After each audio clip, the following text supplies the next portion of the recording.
Hello साथीहरू, good morning, नमस्कार र सम्पूर्ण मेरो प्यारो साथीहरूलाई। र आज चाहिँ भने मेरो गाउँका आदरणीय दाजु गौलन लेप्चासँग सानो भलोकुसारी लिएर उपस्थित छु। र विशेष हाम्रा गौलन दाजु अहिले गाडी फर्केर बसिरहनु भएको छ है। बिहानको 8 बजी गाडी आइपुग्छ र उहाँसँग चाहिँ म एकछिन बसेर भलोकुसारी गर्नु मन पर्यो। र मैले देखेकोदेखि गौलन दाजुलाई यत्तिकै देख्छु र उहाँको एक्ज्याक्ट नाम चाहिँ छिरिङ लेप्चा हो। र पनि गौलन लेप्चा भनेपछि चाहिँ यहाँदेखि गोरुबथान, मालबजार है, कालिम्पोङ सबैले सानोदेखि ठुलोले सबले चिन्ने गर्छ, किनकि उहाँले सानोतिनो एउटा बिजनेस गर्नुहुन्छ। उहाँको बिजनेसमा एकदम उहाँ सन्तुष्टि हुनुहुन्छ है। र बिहानै उठेर गाउँमा गएर होइन, उहाँले कहाँ सामानहरू बटुलेको छ त्यो सामानहरू उठाउने गर्नुहुन्छ। र अहिले पनि यहाँ सामान लिएर हेर्नुहोस्, अलिअलि सामान पनि उहाँले बटुलेर गाडीमा पठाएर यसरी गाउँका सेवा गरिराख्नु भएको छ। एकदम हामीलाई पनि खुसी लाग्छ। र गौलन दाजुसँग म आजको भलोकुसारी लिएर आएको छु। ल गौलन दाजु, तपाईँलाई मैले देखेकोदेखि तपाईँ त त्यत्तिकै हुनुहुन्छ है, अहिले पनि व्यापार गरिराख्नु भएको छ।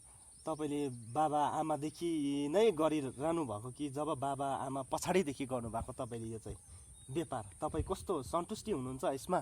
के छ तपाईँको, कस्तो एक्सपिरियन्स रह्यो यतिको दिनहरूमा, यतिको वर्षहरूमा गौलन दाजु? अब बाउ आमा हुँदादेखिको मैले गरेको हो, अहिले पनि त्यही काम गरिरहेको छु। यो बाहेक अरू काम चाहिँ म गरेको छुइनँ। घरको काम गर्छु, खेताला पातदेखि र हजिरा पात म गर्दिनँ पनि, अहिलेसम्म गरेको पनि छुइनँ। जानु पाउँदैन।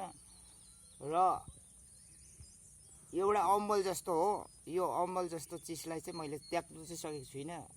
र हुनु त मलाई फाइदा केही पनि छैन। अलिअलि कसिङ्रा बटुलेर लगेर गाउँ ठाउँमा एउटा सेवा गरिरहेको छु।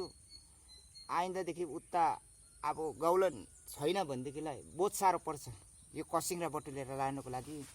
म आज गऱ्यो भोलि छोड्ने होइन, जन्मदेखि म गरिरहेको छु। हुनु त मैले जुन अवस्थामा छु त्यही अवस्थामा छु।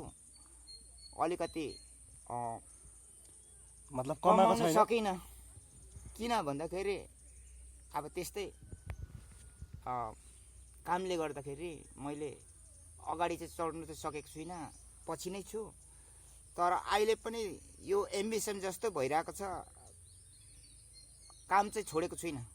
कतिजनाले साथीभाइले भन्छ तपाईँले त बिजनेस गरेको अहिलेदेखि होइन, तपाईँले के गर्नुभयो, कसो गर्नुभयो भनेर सोध्नुहुन्छ। तर मैले चाहिँ नानीहरू अलिक चाहिँ माथि लो स्तरमा पढाएर लाँदैछु। अरू चाहिँ मैले गर्नु सकिनँ।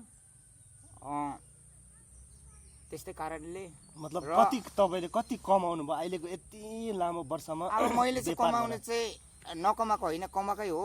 अलिकति अब मैले चाहिँ के कारणले चिया अलिअलि म लिँदाखेरि चाहिँ बिग्रेको मात्रै हो। अहिले त्यो पनि छोडेको छु। पहिला चिया खानुहुन्थ्यो? पहिला पुरा खान्थेँ। र लाइन चाहिँ आफ्नो चाहिँ कर्तव्य चाहिँ म निभाउँथेँ, सेवा चाहिँ म गर्थेँ गाउँमा, प्रत्येक गाउँमा। र तपाईँलाई यसमा कति कमाइ हुन्छ त, जो नाफा बस्छ? तपाईँको नाफा चाहिँ यहाँनिर अलिकति नुन तेल खानु मात्रै हो। तर विशेष चाहिँ मैले गाउँको यसो दाजुभाइको एउटा सेवा गरिरहेको छु। बटुल पारेर लान्छु, पठाउँछु। नभए मेरो फाइदा त केही पनि छैन, अलिकति घर भुटुन खाने मात्रै हो। र थ्याङ्क यू गौलन दाजु, एकदम दामी है। गौलन दाजुलाई अब हेर्नुहोस्, साँच्ची नै गौलन दाजु छैन भने चाहिँ हाम्रो गाउँमा अलिअलि सामान कुहिएर जान्छ कि जस्तो लाग्छ मलाई। उहाँ जस्तो टिकेर सानोतिनो व्यापार गर्ने चाहिँ गाउँमा चाहिँ मान्छे निस्किएन होला। उहाँलाई छिनेर अगाडि जाने मान्छे कति निस्क्यो होला, तर पनि उहाँले चाहिँ एकदम निरन्तर रूपमा उहाँको सानो व्यापारलाई पनि यसरी चलाइराख्नु भएको छ। हेर्नुहोस्, बिहान उठेर चाहिँ एक पोका सामानको लागि यसरी आउनु भएको छ। यसरी यहाँ रोड अगाडि छ होइन, रोड गाडी रोकिराख्नु भएको छ। यो सामानलाई पनि उहाँले ठेल्नुहुन्छ बजार है। बिहान बजार पठाएर हप्तामा अलिकति त्यसमा पैसा कति के कलेक्सन हुन्छ उहाँले लिएर है, जतिमा पनि जति भए पनि उहाँ कलेक्सन गरेर ल्याएर उहाँ एकदम सन्तुष्टि हुनुहुन्छ।